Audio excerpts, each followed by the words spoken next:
Hi, thanks for joining me on Wilderness with Amani. I'm at the back of George Lake. I just hiked up here and I came to fish the lake, but I was walking around the back of the lake and I came upon this little feeder creek that's coming in, and it's loaded with like really nice brookies. And I already caught one, and then I decided I'm gonna make this a clip because I had to change my leader. I changed my leader down to about 3.5 feet. And the first fish I caught, and I commented in the beginning, my leader's just way too long. But the fish in here are quality enough where I'm willing to spend a half hour messing around with this. So I'm gonna drop my pack. I'm gonna fish this little beadhead, this little zebra stripe dude. And that's what I got the first fish on that you're gonna see right after this. And we're gonna go see if we can get some more. So I am locked and loaded. Let's go. All right, my leader is way too long for this little tiny inlet creek, but I'm gonna try to get it out there anyway.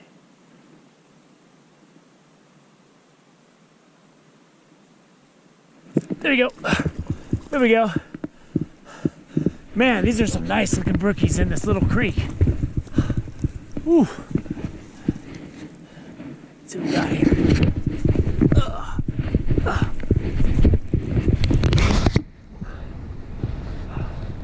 Ooh, get him in there. Ooh, look at these brookies in this little creek. Unbelievable. Let me get both my hands wet so I can hold them up. Look at that brookie. Look how fat it is. Woo, that is a nice little brookie right there. Okay, I gotta get back over here. Basically, my leader's too long for this situation. So I'm really having a hard time dealing with it, but I think I'm gonna tone down my leader and we're gonna fish this inlet creek good because there's some really nice fish in it. This is a high stealth situation and I got a little bit of breeze coming in my back, so I just gotta calibrate for the wind a little bit and I just gotta flick it out there. With the shorter leader, I can, if I don't get the grass on the far bank like I did, this could work out. So we'll see. These fish are really tight to this log, which makes it difficult. Because by the time my fly gets over the log, my fly is way past where the fish are, which is an issue if you're trying to, catch the fish. I just turned my camera on for nothing. I'm trying to squeeze my fly in between these bushes and it's very difficult. There we go. Oh, I had him. He hit it.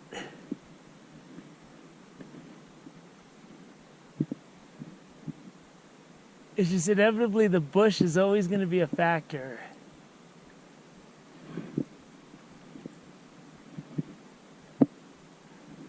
So that makes it a little bit tough. There we go. There we go. These are nice brookies for this little creek, man. Oh, he's in the bush. He's in the bush. Get him out of the bush.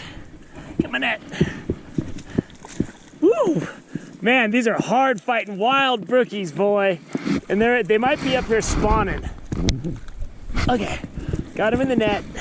The short leader is definitely helping. Let me hold this guy up.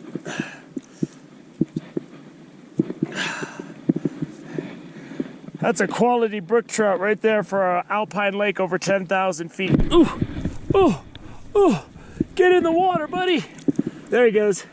These fish are super strong, really hard fighting, and my short leader is getting me into these tight windows.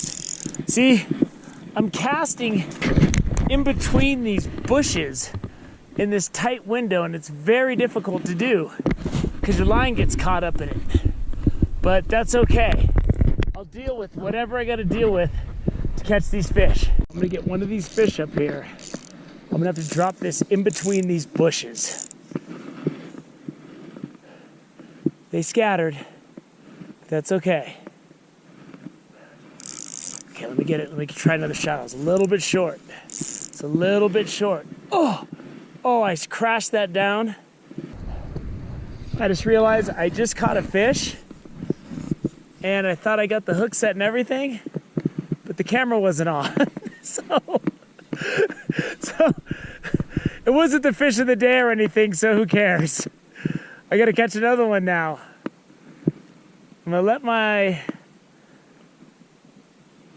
beadhead sink. There we go. So it's difficult to get the fly just down to where the fish are even. God, these fish fight so hard. The water's ice cold and these fish are wild. And when they strike, man. There we go. It's a nice brookie. They're all fat.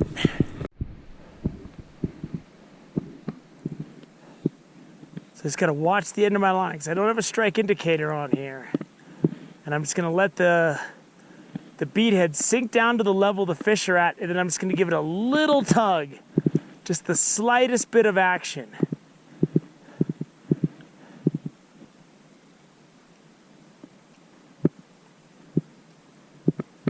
Oh, oh, I didn't know I had him.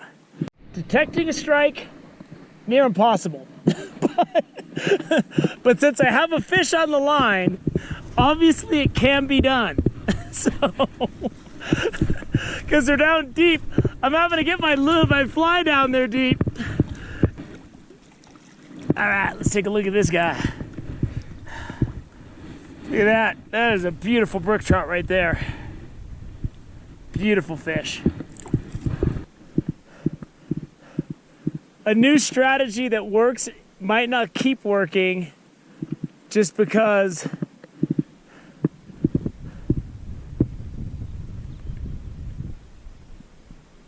the fish get used to it really quick and they figure out what you're trying to pull on them. So you got to try a new trick. I think I need a new trick. It's a patience game. You got to just wait until they take it. And I'm just drifting it and drifting it and drifting it. And eventually, one of them comes up and does what needs to be done. And all of these fish are nice. My hand wet, the net. And they're just one fat, nice brook trout after another one. I mean, you can't ask for more than that in a creek like this. I could sit here and catch fish all day. I'll try one more. I was gonna go with that heavier fly, but my backpack's way over there and I gotta go across water to get to it, so I'm gonna do another deep drift. I'm kind of mastering this technique where I'm allowing the fly to come right where the current's coming in, and then it all sinks down deep, and I give it one tug, and no matter how used to me they are, no matter how much they know I'm right here, they can't seem to refuse it. There's some fish hanging out right out there in the shallow stuff. There we go.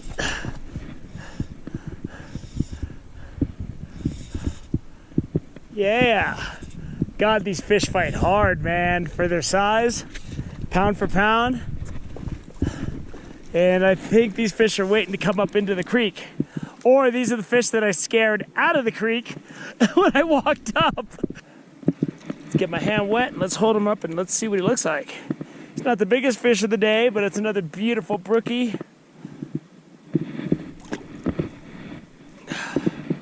And my leader's a little short for this open water, but it's fine because if I drop it a little bit away from them and then drag it through the zone, they don't know what's going on. All they know is that they see something that they want to see if they can get a piece of it. So I put on this slightly heavier beadhead with some red on it on here, and I don't know if it's gonna work because this water out here is only like a foot or two deep. So I don't know if these fish are gonna like it, especially with this little tiny, 3.5 foot leader I'm rocking here. This is made for creek fishing, not the open water, so I don't know how well this is gonna go. We'll have to see. There we go. It went quite well. Oh, it went really good.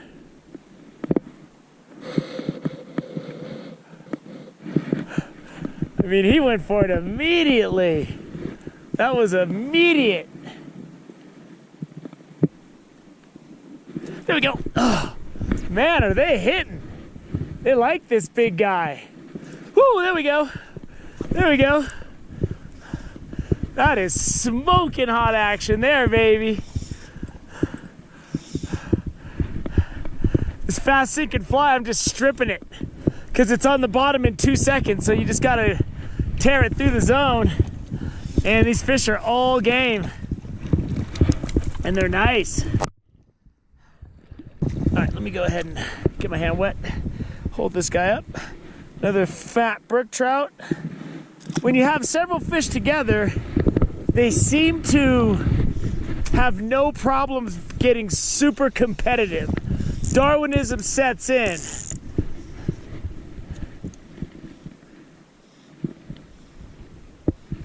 There we go. Oh. Oh. Oh. All right. All right.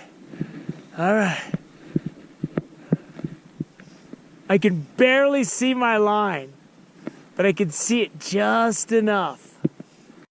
Reeling in my line, I wasn't even really fishing.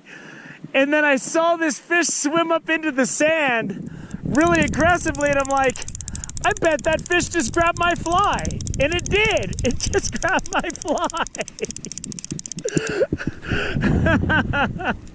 Man, I mean, it's a tough hike up to this lake, but there are some quality fish, at least in this inlet creek right now, and I'm sure these fish are all in the lake. Let me get the net under this guy. And it's a brook trout. They're nice brookies. This lake is up there on one of my new favorite lakes for brook trout. So yeah, I wasn't even really fishing that cast. I was just, I was reeling in my line and straightening it out. And you pretty much can't even get your fly out there for a second without it getting attacked. There's a lot of competition going on out there. Oh, I saw one go for it, but chickened out. Oh, I missed him. He swam up and I didn't know what happened.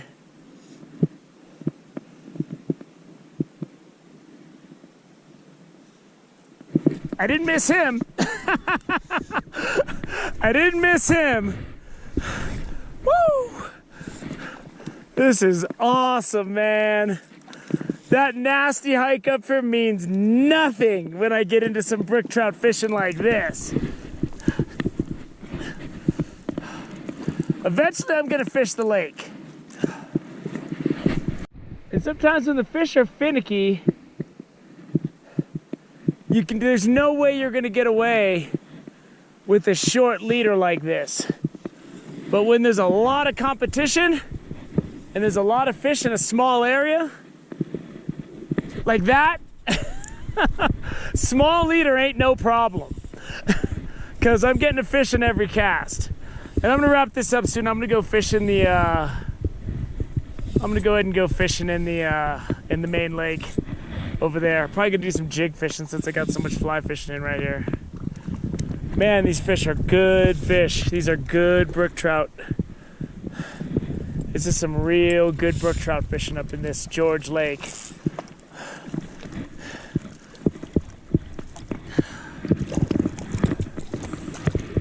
Get my net under this guy. This is a good one. This is a good one to end the day. That is a fat brook trout right there. That is a fatty. Nice fish. I just professed I was gonna quit. And it's easy to quit because when you're catching a lot of fish, it's easy. But I gotta make one more cast. I have to.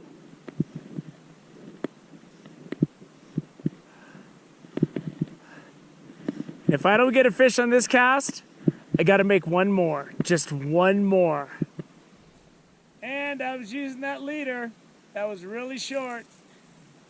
There's the end of my line. There's the end of the leader. So you're looking at about 3.5, maybe 4 feet. And when it comes to catching fish, don't worry about what you read. Don't worry about videos you saw. Don't worry about a guiding trip you went on where you learned that you gotta have like a 10-foot leader.